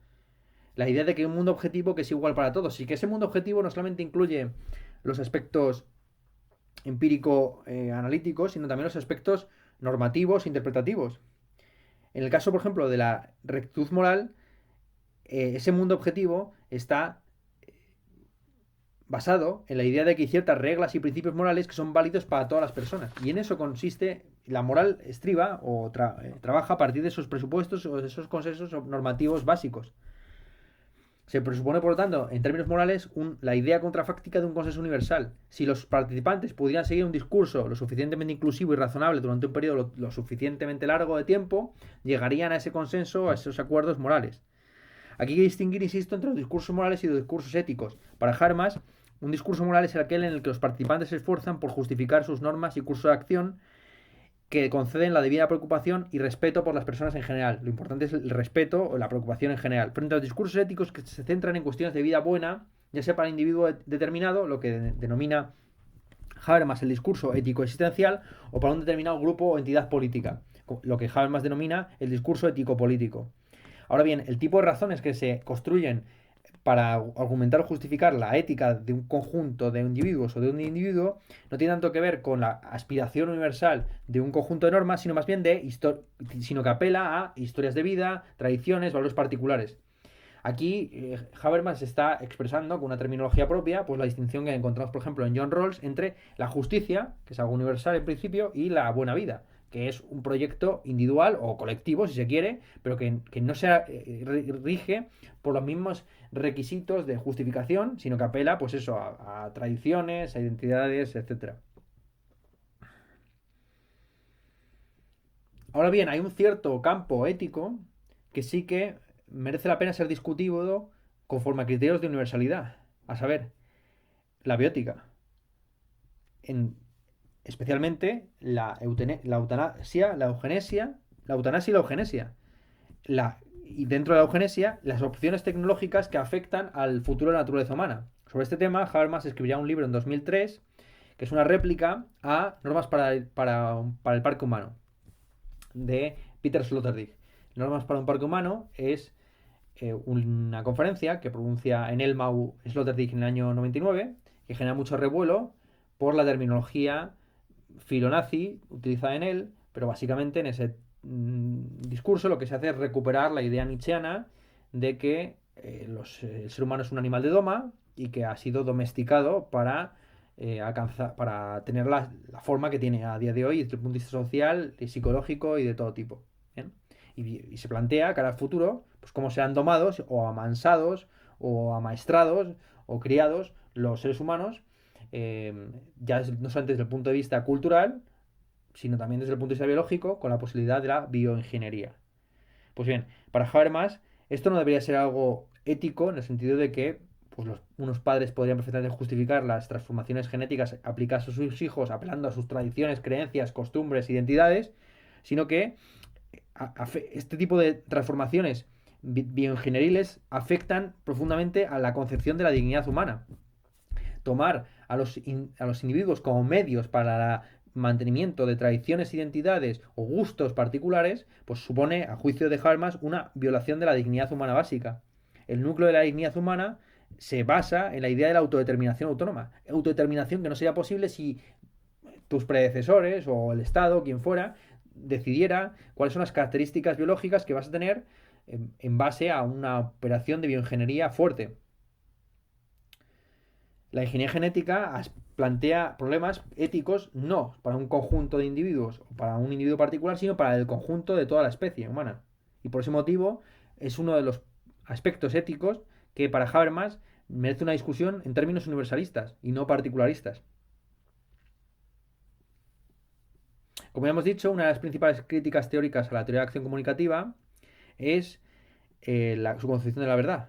La teoría consensual de la verdad que tiene Habermas, según la cual la verdad es el resultado de un consenso universal y racional en referencia a situaciones ideales de habla. Esta es una teoría que él abandonó rápidamente. De hecho, prohibió la traducción al inglés de su artículo en alemán, Wahrheitstheorien, del año 73, que es su principal ensayo sobre la teoría consensual de la verdad. Y a partir de ya de los años 90, y muy seriamente a partir de los años 2000, Habermas reformula su teoría consensual de la verdad en términos de un realismo epistemológico pragmático. Entiende Habermas que su teoría de la verdad es realista al afirmar que existe un mundo objetivo y que este mundo objetivo es el que crea la verdad y no tanto el consenso ideal. En la medida en que los discursos se refieren a objetos existentes o estados reales de cosas, pues son verdaderos no porque lo diga así el consenso ideal alcanzado en situaciones ideales de habla, sino el mundo objetivo. Este es el aspecto realista de esta teoría. El aspecto pragmático va de la mano de una recuperación sin mencionarlo, de la teoría de Heidegger en Ser y Tiempo. En Ser y Tiempo, Heidegger presenta su famoso ejemplo del martillo como exposición de su teoría pragmatista, así lo interpretan muchos, que afirmaría que la praxis es previa a la teoría, que no nos preguntamos por la esencia de un objeto, no hacemos teoría acerca de las entidades que nos rodean, hasta que éstas no se vuelven problemáticas, que no entran en crisis, se rompen o son defectuosas. Para Habermas, reformulando a Heidegger, la teoría o los elementos teórico-empíricos se vuelven solamente necesarios cuando las creencias pierden su estatus de elementos no problemáticos, cuando aparecen dificultades prácticas o cuando aparecen circunstancias novedosas que plantean preguntas acerca del mundo natural o del mundo social. Tales casos requieren, a juicio de Habermas, pues, de una investigación empírica en la que las afirmaciones de verdad sobre el mundo se sometan a pruebas críticas. Mira, así es como Habermas retiene al final de sus días, pues, por lo menos un cierto espíritu o odor de teoría crítica. En los trabajos que van a conducir a facticidad y validez a mediados de los años 90, Habermas empieza a articular en términos más teóricos, conforme a ciertos principios, su concepción de la democracia y del discurso práctico. Habermas resume su concepción idealizada del discurso práctico en el llamado el principio del discurso, según el cual una regla de acción o elección está justificada y por lo tanto es válida solo si todos los afectados por la regla o elección pueden aceptarla. Este principio fue en un primer momento propuesto como un principio de discusión moral y más adelante, en la obra de Habermas de los años 90, se entiende ya como un principio general de justificación imparcial que se aplica a todos los campos, especialmente al democrático. Al desarrollar su teoría democrática, Habermas se centra en dos aspectos. Por un lado, el discurso moral y por otro lado, el discurso político-legal. El discurso moral va a ser objeto de la mayor parte de las obras que va a escribir Habermas a finales de los años 80 y el discurso político-legal va a ser sobre todo articulado en su obra magna, Facticidad y Validez.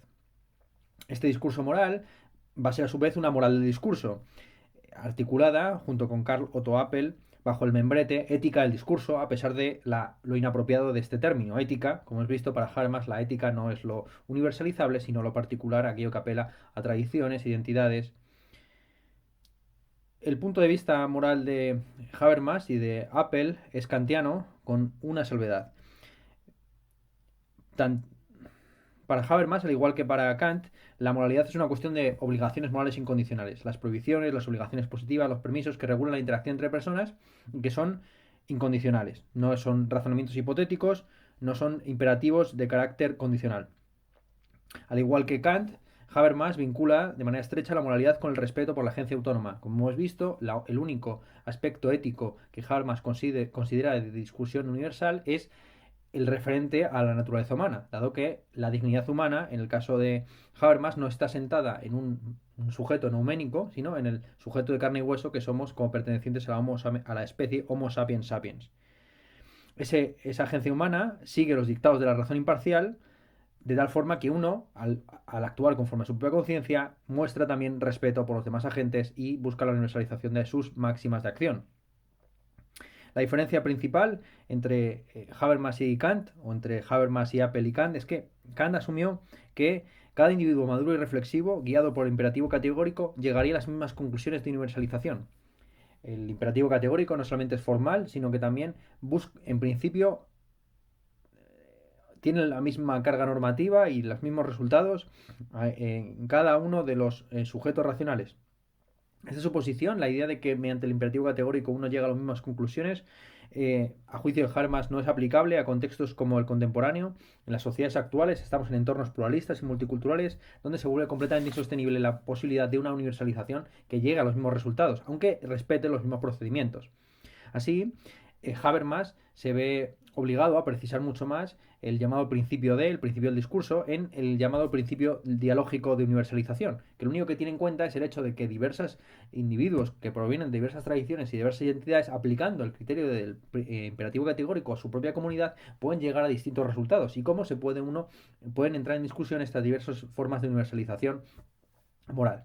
El principio dialógico de universalización dice lo siguiente: una norma moral es válida en caso de que las consecuencias previsibles y los efectos secundarios de su observancia general puedan ser aceptados conjuntamente por todos los involucrados sin coacción. Es esencial que se elimine el aspecto de coacción del proceso dialógico de debate acerca de los imperativos que se van a universalizar y se van a considerar como fundantes de la comunidad moral. Este principio, por lo tanto, asume que las reglas o las normas son válidas en la medida en que permiten la existencia de una comunidad igualitaria de agentes autónomos, una unión sistemática de diferentes seres racionales, gobernada por leyes comunes. Se han hecho críticas, evidentemente, a esta concepción de la moral. Por un lado está la crítica del feminismo, de la corriente dentro del feminismo conocida como ética de los cuidados, que es a juicio de que tiende que la posición de Habermasiana elimina las particularidades morales relevantes y las situaciones concretas y personales, elevándose al aspecto puramente formal y universalizable de la moral.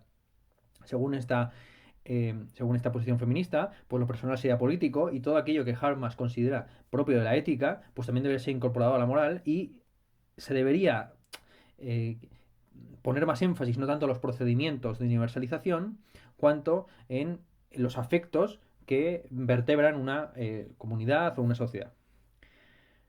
Otra crítica es que, a fin y a cabo, nos encontramos con una teoría altamente idealizada, contrafactual, un pensamiento hipotético, a manera de las teorías contractualistas o neocantianas de un John Rawls o un Scanlon, y en ese sentido, pues la aplicación práctica de estos principios, el principio de y el principio de universalización, el principio de discurso y el principio de universalización, pues sería muy difícil de concretar.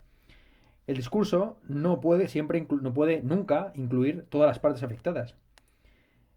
Y en muchos casos, la mayoría de nuestras reglas y lecciones morales, a lo máximo que podemos aspirar es a justificaciones parciales, argumentos que no son concluyentes ni convincentes para todos, pero tampoco son definitivamente derrotados porque no hay alternativas o por la razón que fuera.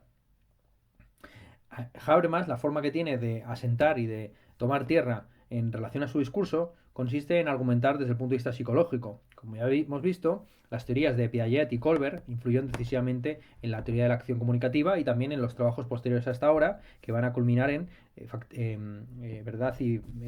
facticidad y validez.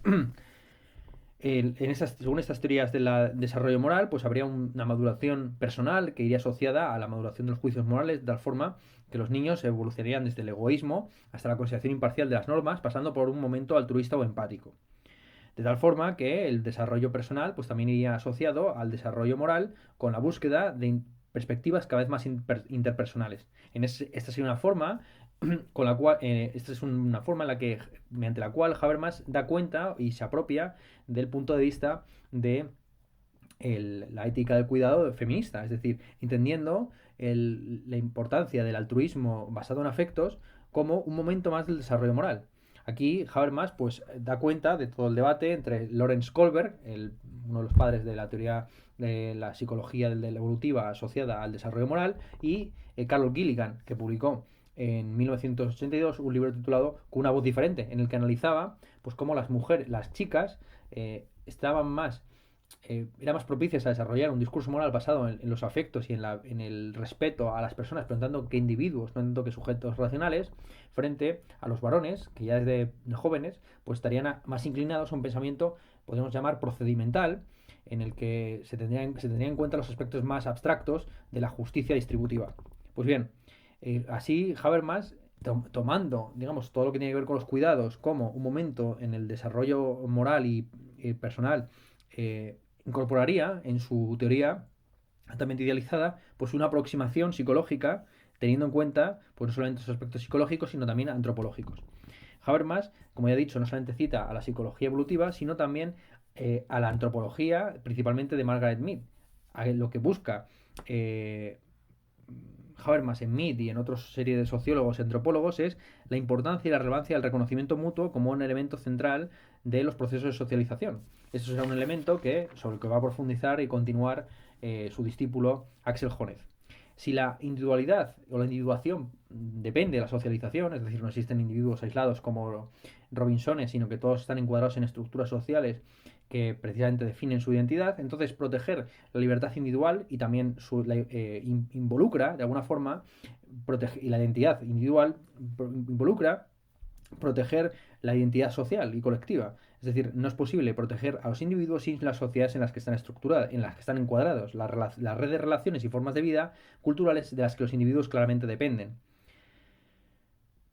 No es posible, por lo tanto, es decir, tener en cuenta la autonomía y la dignidad de una sola persona sin tener en cuenta los valores e intereses de la sociedad en la que está encuadrada esa persona.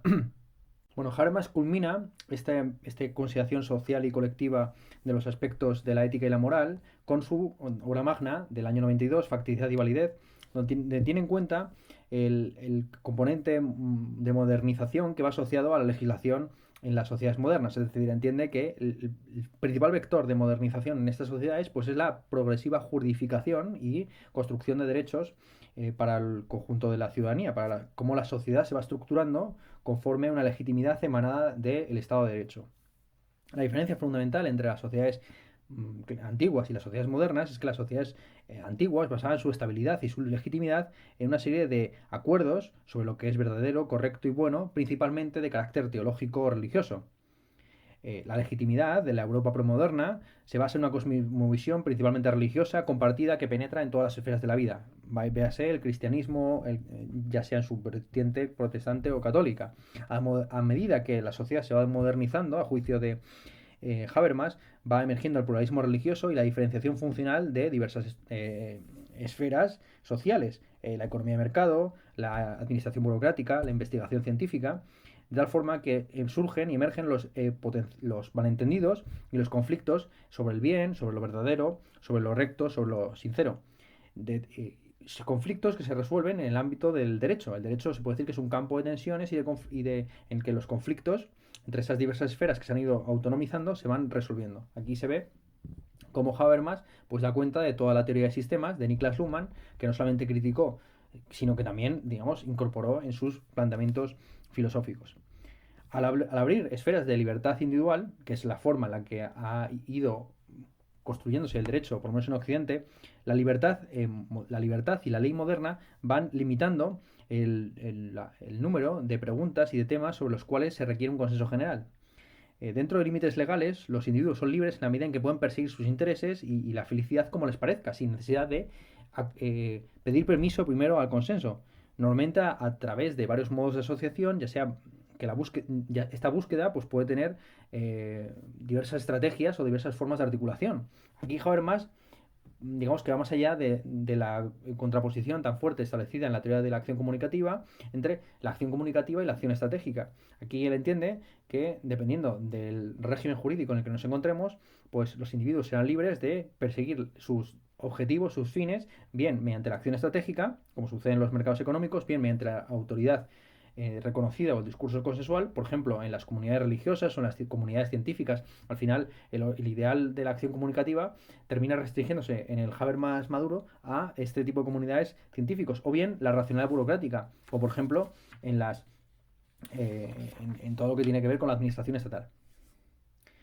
La ley moderna se ocupa, por lo tanto, fundamentalmente, en un primer plano de análisis, se ocupa fundamentalmente de la definición, la protección y la reconciliación de las libertades individuales en sus diversos contextos institucionales y organizativos. Para ser legítima, por lo tanto, la ley moderna debe asegurar la autonomía privada de quienes la tienen. La garantía legal de autonomía privada, a su vez, presupone un código legal establecido y un estatus legalmente definido de ciudadanía. Sin ciudadanía no existe la ley. Así como una serie de derechos básicos que se pueden procesar y que permiten y que estructuran ese espacio de libertad individual. Tales derechos, este es el giro, digamos, socialista, si se quiere ver, en el que Habermas traza la línea de conexión entre la autonomía privada y la autonomía pública, tales derechos solo son legítimos y son expresiones de la libertad en la medida en que los propios consumidores de esas leyes son sus productores, por hablar en una terminología económica que no es legítima. Solo si las leyes que protegen a la autonomía privada son producto, a su vez, de la autonomía pública de los ciudadanos como legisladores, estas leyes son legítimas. Aquí es donde Habermas establece una relación de co-originalidad o equiprimordialidad entre la autonomía privada, la libertad que tienen los individuos de conducirse como consideren oportuno en las esferas de libertad individual que ha abierto el derecho moderno, y la autonomía pública, entendida como la capacidad de participación en la construcción de la ley a través del poder legislativo, por medio de elecciones, todos los procedimientos democráticos modernos. ¿Bien? Así es como Habermas intenta reconciliar pues dos tradiciones filosóficas, la republicana y la liberal, a Rousseau y a Locke. La libertad de los modernos con la libertad de los antiguos, la libertad positiva con la libertad negativa. Entendiendo que autonomía privada y autonomía pública son primordiales y se coimplican en la concepción moderna del derecho como fuente de legitimidad. Habermas resume su principio democrático de legitimidad en el siguiente enunciado: las leyes pueden reclamar una legitimidad en la medida en que cumplan con el consentimiento de todos los ciudadanos en un proceso discursivo de legislación que a su vez haya sido legalmente constituido. Aquí vemos una suerte de pescadilla que se muerde la cola, ¿no? Porque el discurso de legislación tiene que ser a su vez legalmente constituido. Las decisiones sobre las leyes redescansan, al igual que la acción comunicativa, en una serie de requisitos o pretensiones de verdad, o de validez, mejor dicho. No solamente necesitamos que haya una cierta verdad acerca de las diversas posibles consecuencias de las diversas opciones legales, sino que también tiene que haber una rectitud moral, o sea, un sentido de la justicia que esté incardinado en las leyes así aprobadas o propuestas, y una autenticidad en la que las diversas posiciones pues sean mantenidas con sinceridad y no con hipocresía o cinismo. Y también tiene que haber una serie de consideraciones pragmáticas acerca de lo que es factible o eficiente en términos de la realidad material y social dada. Habermas reconoce que sobre muchas cuestiones jurídicas pues también puede haber conflictos de intereses particulares donde ya no media la teoría de la acción comunicativa o entendida ya como legislación moderna, sino que la pura negociación estratégica. Bien, pero no, el derecho no entiende Habermas simplemente como la cristalización de un proceso de negociación, sino como una forma de acción comunicativa en la que se articula bajo esas tres dimensiones fundamentales de las pretensiones de validez, que son la verdad, la rectitud y la sinceridad o autenticidad. El fundamento de la democracia no es el consenso, a pesar de que muchos hayan criticado a Habermas por ser el principal ideólogo del consenso, sino la justificación y la deliberación. El principio democrático, insisto, se refiere al hecho de que hay una presunción justificada de justificación. Se presupone que las leyes que están aprobándose pues están justificadamente justificadas. Los ciudadanos pueden considerar sus leyes como legítimas en la medida en que el proceso democrático, tal y como está organizado y conducido institucionalmente, garantiza la presunción de que los resultados son productos razonables de un proceso deliberativo. Aunque estemos en discrepancia, aceptamos la legitimidad de la ley porque entendemos que es el proceso de ese resultado razonable, que ha dado sus frutos a lo largo del plazo, a largo plazo, a través del tiempo. La presunción de resultados razonables no se basa, por tanto, en las capacidades individuales de los ciudadanos para actuar como participantes del discurso ideal, sino más bien de la razonabilidad agregada de una comunicación sin sujeto. Aquí es donde se ve la desubjetivación absoluta de la teoría de la acción comunicativa y de la concepción de la modernización y del derecho de Habermas, eliminando el componente que había de trascendental, si se quiere, en la filosofía previa, y ya estamos prácticamente en un naturalismo muy pleno, más pleno que el que hemos visto previamente en Habermas. La concepción, por tanto, de la democracia en Habermas, en este Habermas ya tardío, es como un procedimiento descentrado en el que no existe un sujeto que conduce los procesos democráticos, y una posición que Habermas ha calificado de procedimentalismo epistémico. La posición es procedimentalista porque entiende que la racionalidad y la razonabilidad colectiva surge del proceso, del procedimiento a seguir de manera democrática, y es epistémico en la medida en que entiende que ese proceso se da como resultado de un aprendizaje colectivo en el que se involucran esas tres dimensiones de la pretensión de validez, que son la verdad, la rectitud y la sinceridad. Tiene que haber una interacción fructífera de tres grandes ámbitos discursivos para que se produzca ese procedimentalismo epistémico, a saber, la comunicación dispersa de los ciudadanos en la sociedad civil, la comunicación de masa basada en los medios de comunicación y de la esfera pública, política, y el discurso institucionalizado de los legisladores. Bueno, después de verdad y facticidad, facticidad y validez, Habermas entra ya en su último periodo, asociado al desarrollo y la consolidación de la Unión Europea, en el que plantea pues la posibilidad de una democracia mucho más descentrada que la teorizada previamente, e incluso llega a cuestionar la necesidad de la soberanía medida a nivel estatal o nacional. La justificación tradicional de la democracia de alcance nacional es que la democracia sostenida sobre el modelo de Estado-Nación conecta tres ideas centrales del pensamiento político moderno. Por un lado, la comunidad política adecuada está unida y tiene una máxima autoridad, a su vez una autoridad que permite la autonomía política. Así, la democracia sostenida sobre el Estado-Nación pues, permitiría articular la unidad, la autoridad y la autonomía. Tres valores que fuera de ese marco pues quedarían podrían llegar a entrar incluso en conflicto entre sí. El núcleo normativo de esta concepción de la democracia se encuentra en la concepción de la libertad articulada en la idea de que para ser un individuo autónomo en el sentido privado del término, también hay que serlo en el sentido público del término. No se puede tener una esfera privada de libertad si no se tiene al mismo tiempo la libertad de participar en la realización de las leyes. Esta es una concepción, como hemos dicho, descentralizada de la democracia, pero para Habermas, cuando empieza a abordar las cuestiones de construcción supranacional en la Unión Europea, va a buscar una descentralización todavía mayor. Esto se ve muy bien en su obra del año 1998, La constelación postnacional. Junto con una serie de ensayos más recientes, ya de la década de los 2000 y de los 2010, porque Habermas sigue vivo, en el que Habermas busca o articular una concepción adecuada de la Unión Europea donde se busque, basada principalmente en lo que él denomina un pluralismo institucional. A juicio de Habermas, el ordenamiento transnacional no puede sostenerse sobre principios democráticos, sino que es más bien un sistema de negociación gobernado a través de procedimientos de negociación justa. A nivel transnacional, por lo tanto, la forma fundamental de la actividad política no es la deliberación, sino la negociación. Lo máximo a lo que se puede aspirar en el orden transnacional, dentro del cual opera la Unión Europea, es un orden cívico y no político.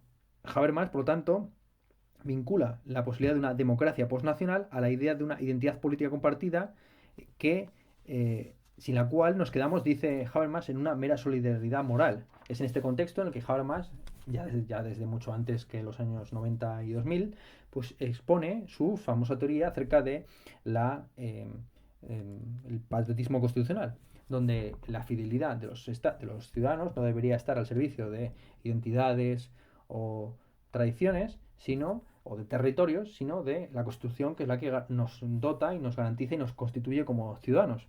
Esa fidelidad a la Constitución como suprema ley que nos hace libres, la que debería ser el fundamento de esa democracia postnacional encuadrada en un pluralismo institucional más amplio, el de las instituciones supranacionales, como es el caso de la Unión Europea, que no se gestionan conforme a principios democráticos, si entendemos la democracia en el sentido muy estrecho del término de procedimiento deliberativo, de aprendizaje, en el que se tiene en cuenta a todas las voces en condiciones ideales de deliberación. Esto no sucede en el ámbito internacional o transnacional, sino que en ese plano, pues lo que opera es un proceso de negociación entre diversos actores con diversos intereses que no tienen por qué justificarse o legitimarse conforme a las tres dimensiones de la pretensión de validez, que son, como ya hemos visto en varias ocasiones, la verdad, la rectitud y la autenticidad o sinceridad. Así Habermas apuesta por la Unión Europea como una suerte de gobierno sin gobierno. No obstante, él piensa que el orden cosmopolita, del cual la Unión Europea pues, sería como una especie de andamio o de prototipo, debe ser político y no meramente jurídico, debe ser institucional y no meramente organizado informalmente o por redes de asociación política, y transnacional, en el sentido de que vaya más allá de esos patriotismos tradicionales, apostando por penínsulas o archipiélagos de democracias postnacionales. Evidentemente, uno de los requisitos de este tipo de organizaciones transnacionales es que incorporen en su seno estados que tengan un fundamento, por lo menos a nivel local, nacional, de carácter democrático. Bien, pasamos a la última parte, al último aspecto de la filosofía de Habermas, que es el diálogo que él establece entre la religión y la filosofía secular o el naturalismo. Como hemos visto, Habermas se aparta de las posiciones trascendentales o trascendentalistas hacia mediados de la década de los 70 y se aproxima a lo que hemos denominado, o que él mismo denominó, un naturalismo débil mezclado con un trascendentalismo débil, evidentemente una posición que asume un ateísmo metodológico, según el cual pues la modernización y la laica va de la mano del experimento de la desmitificación racional de las religiones dadas.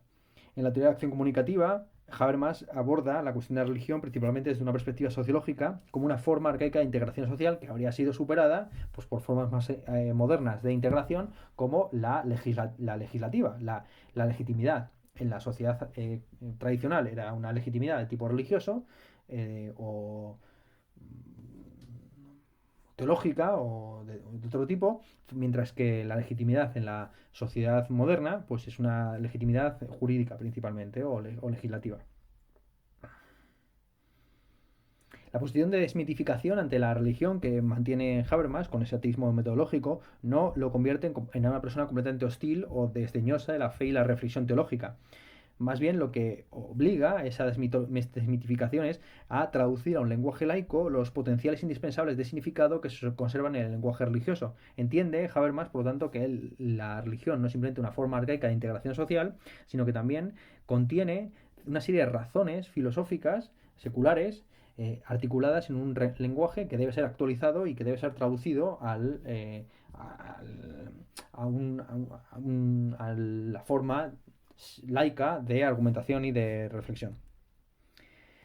Ahora bien, para Habermas no existe, la filosofía no debe aspirar a convertirse en teología. Los filósofos, a juicio de Habermas, deben satisfacerse a sí mismos con la trascendencia del interior, con la idea de una trascendencia que no apela a una entidad trascendente, sino que se basa más bien en los contextos de verdad, rectitud moral y sinceridad institucionalizados.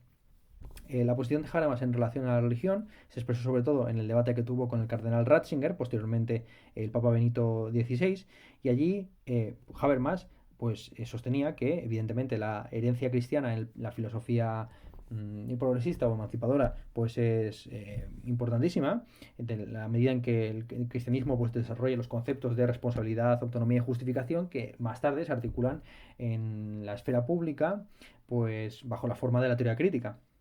La idea cristiana de que los seres humanos son creados a imagen y semejanza de Dios y que son iguales ante sus ojos, pues se articula en la sociedad moderna bajo la forma de modernización jurídica de la igualdad ante la ley. Lo que era antes la igualdad a los ojos de Dios, como forma de legitimación tradicional, se convierte en la época moderna en la igualdad ante la ley. Los seres humanos son iguales en dignidad y merecen un respeto incondicional. Así, Habermas entiende que el diálogo entre creyentes y no creyentes en las sociedades postnacionales y también desde un punto de vista postmetafísico y que pretende aspirar a un ateísmo metodológico, pues se basa en una suerte de proceso de aprendizaje complementario, en el que por un lado los creyentes busquen argumentos accesibles al público, es decir, que cuando, por ejemplo, argumenten en contra del aborto, pues no apelen a argumentos trascendentes propios de su propia secta o religión o credo, sino que busquen traducir pues, su posición a un lenguaje público compartido, al mismo tiempo que los no creyentes pues, busquen formas de traducción de los significados ocultos o potenciales de esas religiones a un lenguaje un poco más moderno. Es decir, para los creyentes es una obligación la traducción de sus argumentos públicos a un lenguaje compartido y para los no creyentes también es más bien, más que una obligación, es una recomendación tener en cuenta y respetar la religión como una fuente de posible sentido vital. Bueno, y con esto terminamos la exposición de Habermas, quien como decimos sigue vivo, es el último representante de la Escuela de Frankfurt, aunque bueno, puede que cuando se emita este vídeo ya haya muerto, y a pesar, digamos, de la mala prensa que ha tenido dentro del pensamiento de la izquierda radical en los últimos años, especialmente con sus posicionamientos a favor de la Constitución Europea y luego posteriormente en todo lo que todo lo que ha tenido que ver con la crisis de la deuda pública en Europa y la emergencia de la extrema derecha en las naciones europeas, pues sigue siendo un gran filósofo y uno de los ejemplos más claros, digamos, de la supervivencia de esa tradición llamada Escuela de Frankfurt. Sin más, muchas gracias, nos vemos en la próxima clase.